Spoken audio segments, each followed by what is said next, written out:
Assalamualaikum warahmatullahi wabarakatuh. Di sini saya akan menjelaskan tentang apa itu individual test dan group test. Sebelumnya saya akan menjelaskan apa itu pengertian tes psikologis. Nah, tes psikologis merupakan tes yang digunakan untuk mengukur perbedaan dalam respon individu atau reaksi yang sama pada individu di situasi yang berbeda. Tes psikologis ada terbagi menjadi dua. Yang pertama ada tes individu dan yang kedua ada tes grup. Oke, yang pertama saya akan menjelaskan individual test. Nah, tes individual adalah tes yang dirancang untuk menilai kemampuan atau karakteristik seseorang individu secara personal. Kemudian yang kedua ada group test, yaitu tes kelompok merupakan jenis tes yang dikembangkan untuk mengukur kemampuan dari banyak individu dalam waktu yang bersamaan. Penilaian dari tes kelompok bersifat objektif, sehingga tes ini cenderung bersifat hemat waktu dalam pengadministrasian dan penilaian tes. Pada dasarnya, tes kelompok hampir sama dengan tes individu, karena sama-sama bertujuan untuk mengukur kemampuan atau karakteristik seseorang. Tes kelompok ini sering digunakan di sekolahan dan pada proses seleksi tenaga kerja. Di sini saya akan menjelaskan tentang jenis tes individu.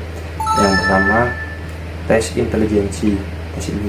Tes intelijensi itu ada 4 macam. Yang pertama itu Stanford Binet, yang kedua skala Kaufman, yang ketiga itu WAIS atau kepanjangan dari Wechsler Adult Intelligence Scale. Yang keempat itu ada WISC, kepanjangan dari Wechsler Intelligence Scale for Children. Dan yang kedua ada tes inventory. Tes inventory itu dibagi menjadi dua. Yang pertama Rorschach, yang kedua ada thematic appraisal test. Baik, yang selanjutnya ada jenis-jenis tes kelompok. Yang pertama ada IST, Intelligence Structure Test. Yang kedua ada MIB2, Multidimensional Aptitude Battery 2. Yang ketiga ada COGAT, Cognitive Ability Test. Yang keempat ada CFID, Culture Fair Intelligence. Yang kelima ada RPM, Raven Progressive Matrix. Yang keenam ada EPPS, Edward Personality Preference Schedule. Dan yang terakhir ada PAPI, The Personality Preference Inventory. Kelebihan dan kekurangan tes kelompok. Pertama, kelebihan. Efisiensi waktu.